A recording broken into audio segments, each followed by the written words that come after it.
talking about non-standard wedding events. So obviously you have the wedding. Right. And a very, very popular another event is the rehearsal dinner, of course. Yes, of course. But there's a lot of other events that you can do and you can be a part of and really help, again, showcase yourself as a couple, or not even showcase, but include your other friends and family that have come to see you and celebrate with you. So this should be a really good one. I think so. I mean, it's such an exciting day, but to make it a whole weekend can be really, really fun. Yeah, absolutely. Why not? Yeah. Everyone's together. Of course, exactly. We'll start first with, if you would just give us an idea of some of those key events that couples should consider outside of the wedding and the rehearsal dinner. Sure. So I think kind of the three most popular things would be a welcome party, which would, kind of take place after the rehearsal dinner but before the wedding. Of course. An after party, which would take place obviously after the wedding. Yep. And then a brunch, which usually takes place the day after the wedding. Of course. So those are kind of those three most popular kind of add-on events. Gotcha. Okay, perfect. So then let's start with the welcome party. So how, who do you include in that invitation for the welcome party?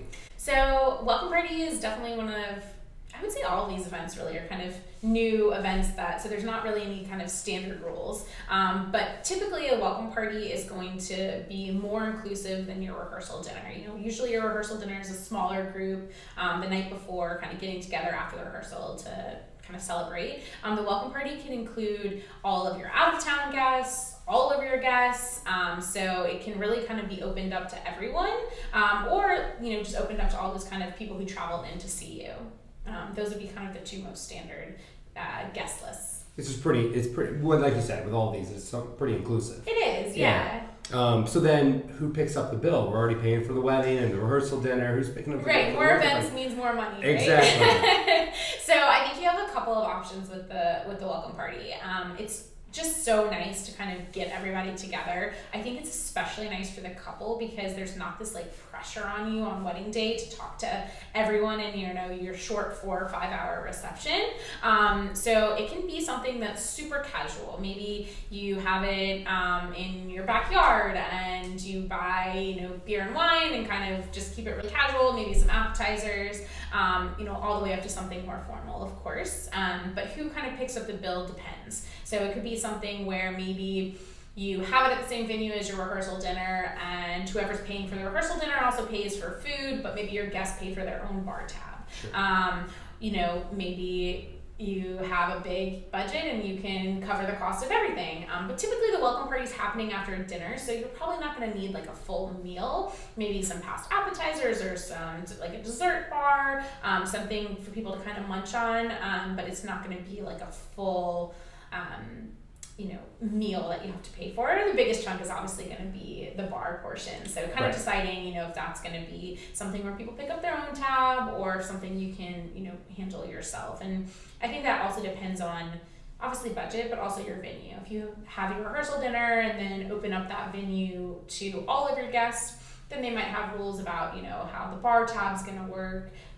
In this case, it might make sense to do more of a consumption bar because people aren't going to be drinking quite as much. Right. So, whereas if you do it in your backyard and you do it at your house, then you're probably going to be the one picking up the tab there. You're not going to be asking people for their credit cards anymore. Right. You're swiping on the square. Exactly. Right. So it really does kind of depend on the venue. Gotcha. Yeah, and I don't even think it feels too unnatural to have people do a cash bar. It's something like that. It really is just a meet and greet sort of thing. Yeah, I think it's very casual event. I mean, it doesn't have to be, but most people have either traveled in that day or maybe if they're local, they've worked that day, so they've gone to dinner and now it's more of kind of just a stop by, have a drink with us. It's going to be more of a casual kind of drop-in event. There's not going to be formal toasts usually or anything, anything too formal. You might have a slideshow, but it definitely tends to just be a little more relaxed, which is nice, I think. Yeah, absolutely. Yeah. So you kind of touched on the where and the when actually, so never mind. I got ahead of you. You kind of jumped ahead on me. That's okay. All right, so you mentioned the welcome party. Then let's jump to the after party. Okay. Okay, so who do you include in the after party? So everyone's really going to be included in that. I would think so. Right. Yeah. I mean, who else can? Whoever's still standing, Yep. I guess, is really. Which is usually you. Usually. Yeah. But yeah, no, whoever's still kind of hanging out, it's really just kind of that extension of after the DJ or the band plays that last song and you're kind of like, oh no, like I'm not ready for it to be over. Yep. Then that after party is kind of that next step to keep the party going. So, it's going to be whoever's up for still partying at that point. So, and then who would pick up the bill for that? So again, I think this kind of depends on the when Yeah. and the where. So if you're doing something more formal after party, it's in your venue. Typically, whoever's paying for the wedding is going to kind of pick up that bill because it's just going to be an extension of what they've already been paying for.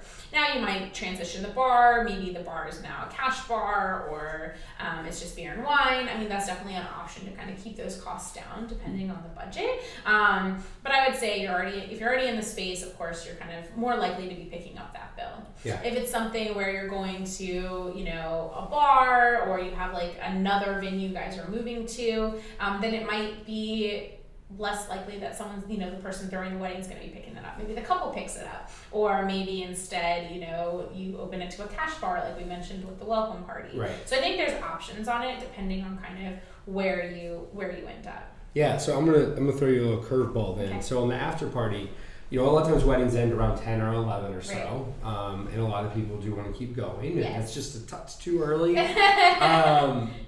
One of the main reasons I find that a wedding would end at 10 or 11 is usually noise ordinance. Yeah. So how do you kind of get around that, where you could have an after party go till 1, 2 in the morning? Yeah, so it definitely depends on your venue and what their rules are. Maybe they Probably have your to city bring and state too. Yeah, maybe they have to bring in. We've done silent discos where it keeps the party going, but it takes care of the noise ordinance. So that's an option. I would say if that's a limitation, then your venue may not be the best spot for that. You might need to get everybody who's going to the after party on a bus and take them to a separate venue. So that could kind of be something you might have to work around if that's the option. I mean, if it's your venue and they have to bring in additional staff, or there might be extra charges to stay after 11 or midnight. So those are different things you'd have to think about too. I would definitely say if you're thinking of having an after party, make sure that you ask those questions while you're having, your venue tours. Yeah. That way it's not a surprise, when you decide later on and they're like, yeah, we can't accommodate that. Yeah, I know one cool thing when we went to a wedding not too long ago that had an after party, and they had a full band for the main reception, and then had a DJ at the after party. I thought that was a cool way to kind of have both. They kind of your cake and eat it too. I agree, and I think the after party should have a totally different feel to it. So I think Sure. Changing up the music. The after party is definitely. I mean, the reception is a party, of course, but it's a little more formal. Whereas I feel like the after party can be a little more, a little less formal. Yeah. So you definitely kind of changing up the scene or changing up the type of music. Just changes kind of that feel and transitions into. Okay, now we're married and now we're ready to really party. Yeah, absolutely. Okay, so we've had the wedding, we had the after party. It's the next morning. It's time for brunch. Yes. So same questions. Who's included in the brunch? So this one is usually a smaller group. It's usually family, maybe out of town guests included in the brunch. I'm not saying you can't include everybody, but I would say more standard is just kind of family, and maybe next step would be including those out-of-town guests, and as opposed to kind of including everybody. Although it's certainly a nice thing if budget allows, but that's kind of that standard group. Gotcha. And then who picks up the bill? So traditionally, it actually is the bride's family, but it can certainly be nice for the couple to pick that up, or if maybe budget just simply doesn't allow for that, but you really want to have something, then as opposed, you can have kind of some options of maybe you pick up brunch, but everyone pays for their own drinks. Or maybe you don't really have a formal brunch and you just kind of say, hey everybody, I'm going to be at, X restaurant in the morning for breakfast if you want to stop by or something. So there's different ways that you can kind of word it if you're not going to be picking up the bill. Sure. So then which is the next question? So where should you be hosting? Great question. Yeah. So I think it's obviously easy if you're staying in a hotel, having your wedding in a Sure. hotel, probably going to be in the same space. If you're elsewhere, then you're going to want to look at different options that are close by to your hotel blocks. Yeah. You could do it at your house as an option. That's a great way to kind of save costs. Bring in catering or something like that. So there's definitely options. Again, this could be anywhere from a very casual to a more formal event. You could certainly rent out, a venue and deck it out and have a formal brunch, or you could do something way more casual. Perfect. Well, thank you for sharing all those. Actually, one last question. I mean, do you have to have these events? Definitely not. These are kind of non-standard additional events. Some people choose to have them if budget allows. If you have a big destination in the sense of you're either going somewhere and everyone's coming, or you live in a city and everyone's coming to you, then it's certainly nice to have a few of these events just to give people things to do for the weekend. But it's not required by any means. So if you just want to have your 2 big events and really focus on that, that's totally fine too. Perfect. Well, as always, for our couples, what are the best next steps if you're looking to have a welcome party, an after party, or a brunch? So I would say in the beginning of planning, kind of have an idea of if you think you might want to do these events. That way, when you start looking at venues, you can kind of ask those questions. If you think those venues would be a good kind of venue for additional events. And then I would decide as you get a little further into planning what kind of budget you have for these events. That way you can say, okay, we can allocate money towards an after party, but maybe not a brunch. So start kind of prioritizing what those might be. And then just dive in to start looking at venues and looking at the budget, talking about whoever might be paying for these things.